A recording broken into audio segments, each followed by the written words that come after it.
Welcome back to the Word for the Valley podcast, and this is part 2 of our episode. Now, God's plan seems to be to take the weak, the humble, and the overlooked, and exalt them according to His purposes. Yet many see Jesus and hear His teaching without recognizing who He is. In this episode, we explore what it means to humble yourself under God's mighty hand, and why those who acknowledge their need for Him are able to receive the truth He offers. Let's follow along with Pastor Mike at chapter 11, verse 26.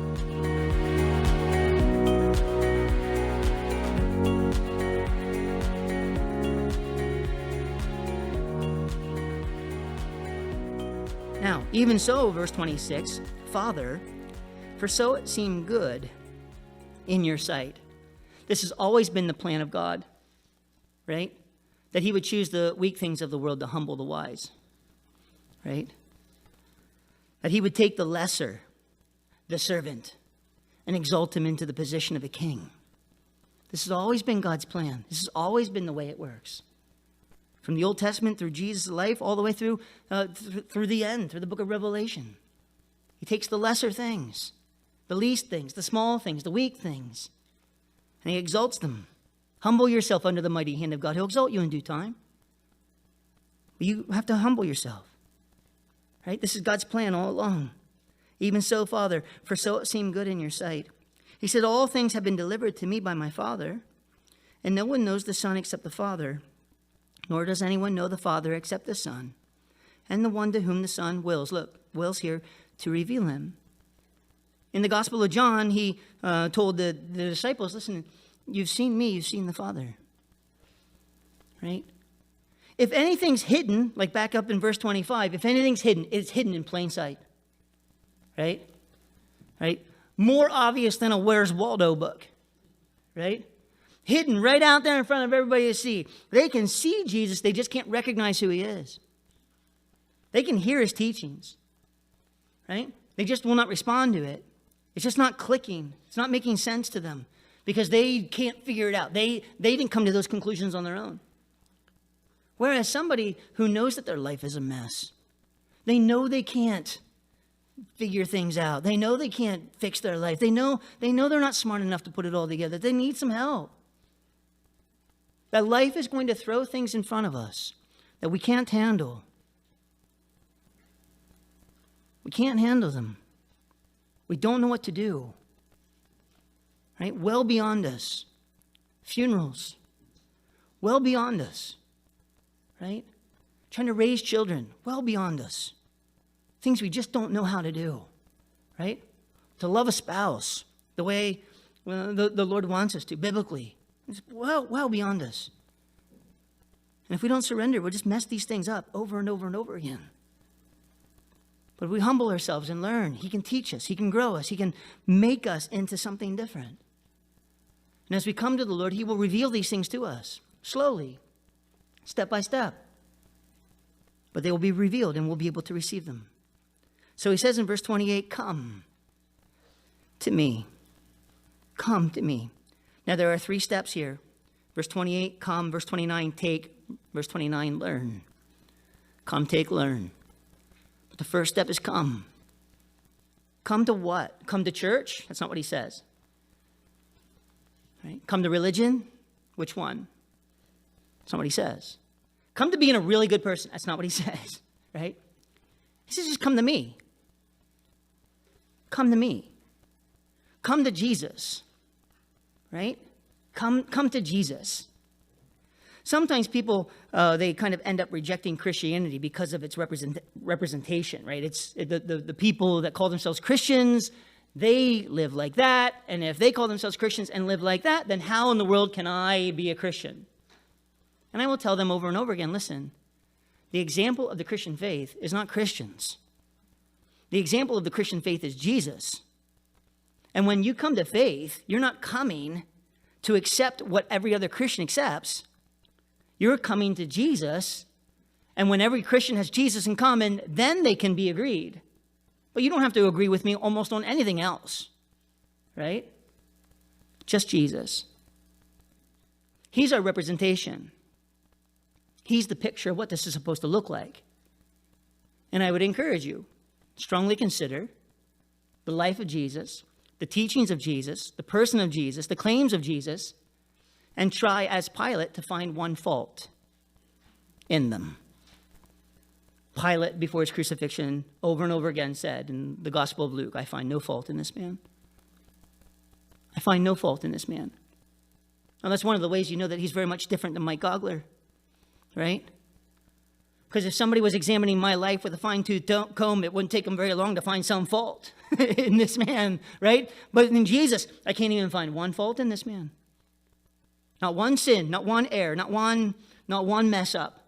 His entire life. I find no fault in this man. So Jesus says, listen, come to me. Come to him. Come to him. Relationally, personally, individually. Well, how do I do that? Just ask. Just ask. Lord, show me yourself. Who are you? How can I know you? Jesus, you said, come, here I am. As best I know how. I don't know how to make it all the way there, but I've come this far. Lord, I'm here. And beautifully he says in verse 28, all you who labor and are heavy laden. You know, some people pick back there in verse 25 between the hidden and the revealed, as if the way of God is restricted only to a certain class of individuals, which is not true at all, right? The only thing that restricts whether or not people are going to come to Jesus is the people themselves, right? They end up dictating who the called and the not called are, who the elect and the unelect are, based on their hearts. They go together. Well, he says here, listen, all you who labor and are heavy laden. Just come to him. If you find yourself working really hard, laboring, working to the point of exhaustion, if you find yourself burdened, heavy laden, carrying a weight that you cannot bear, he says, come to me. Come to me. Now listen, all this does is require a bit of honesty. This is why the babes can do it and the wise and prudent cannot. Because the wise and prudent said, oh no, I got it. Meanwhile, burning the candle at both ends and making zero progress in their entire lives. Not doing anything, right?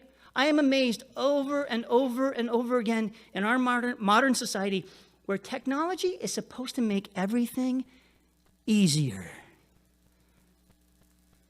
How are you doing? I'm tired.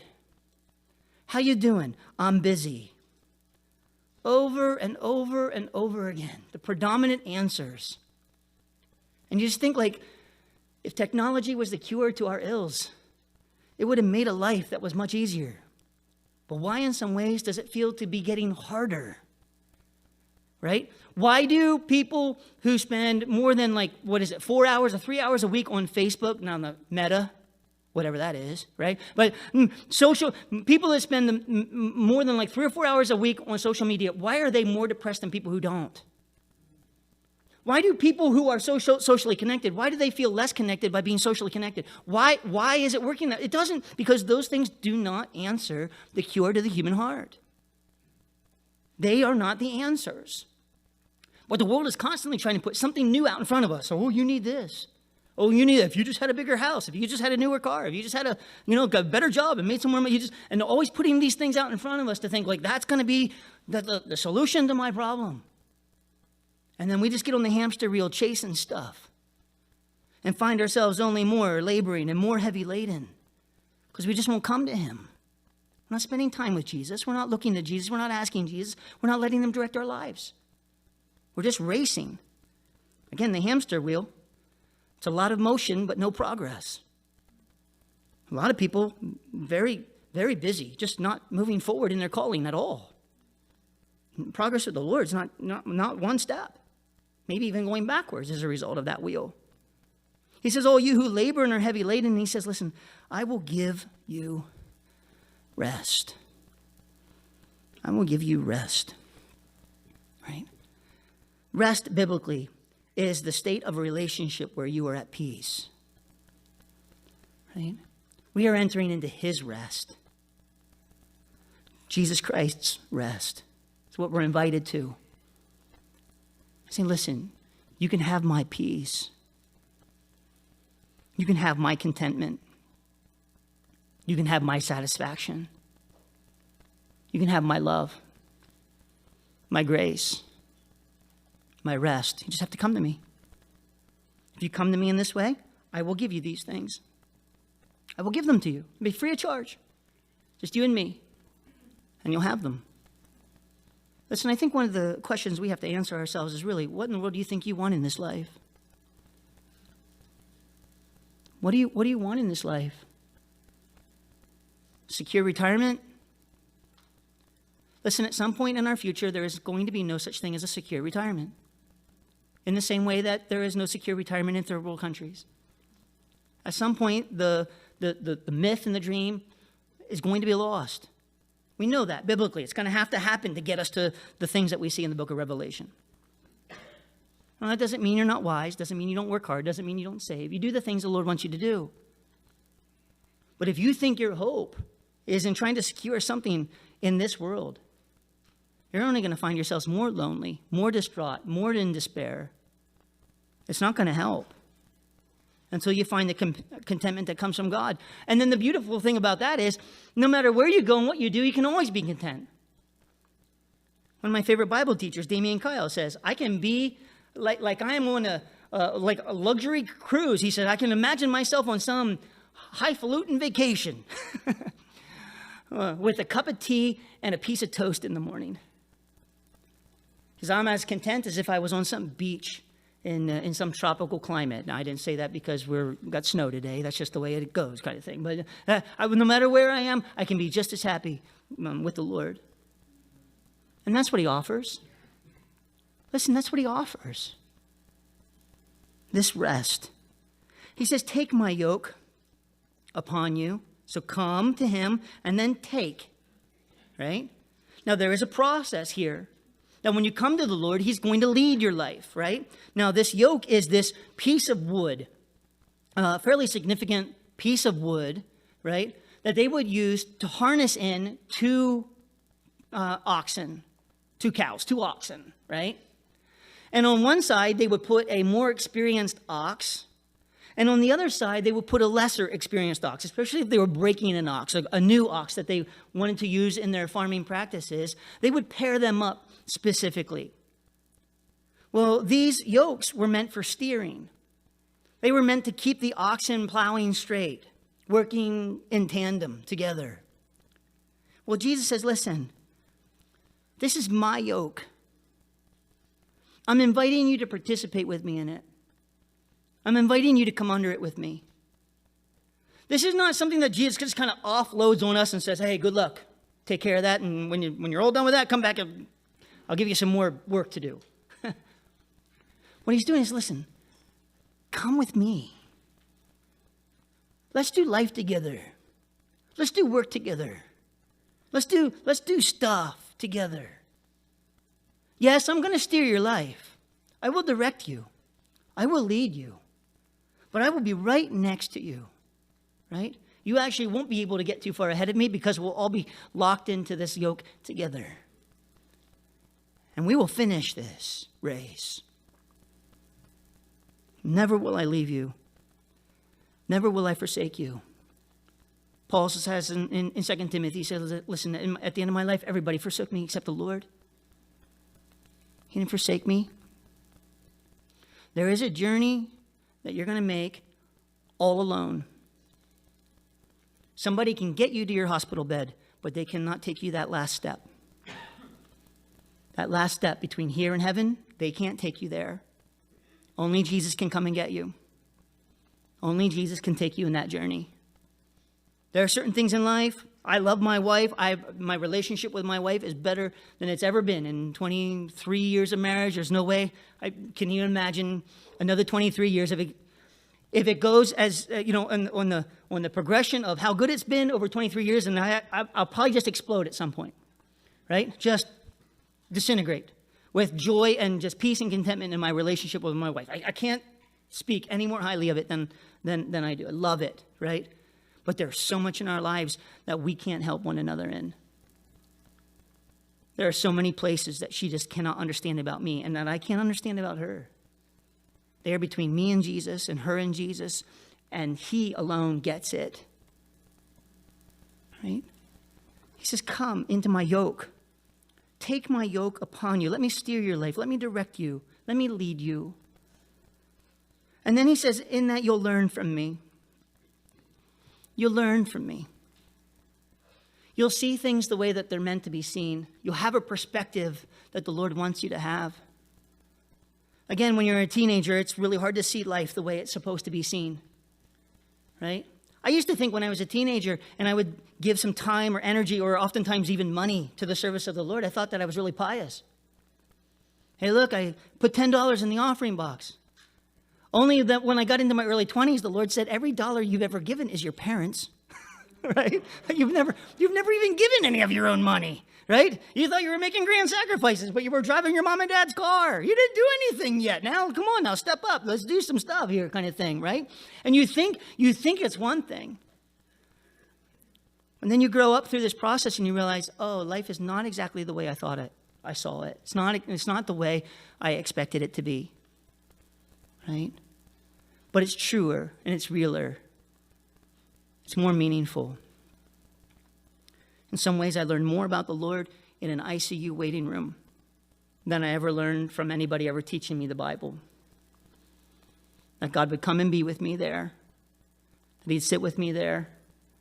Again, I didn't want to be there. I didn't know why he'd want to be there, right? I didn't want to be there for my wife, but I certainly didn't want to be there for myself. I didn't know why he wanted to be there for me. I said, Lord, if I could be God and be anywhere on the planet, I would not be here. This is so depressing and painful and hard. But he wanted to be there with me. The sense of his presence, the reality there. You can't beat it. You can't beat it. You learn things from the Lord. But one of the things he says here is that you're going to learn he's gentle and lowly in heart. One of the reasons why the wise and prudent can't get it is because Jesus is too soft. He's too gentle. He's not as abrasive as our news media outlets are. When people talk about winning somebody to their opinions or their pools or winning an election and these kinds of things. He's too mild for that. Too easy to overlook.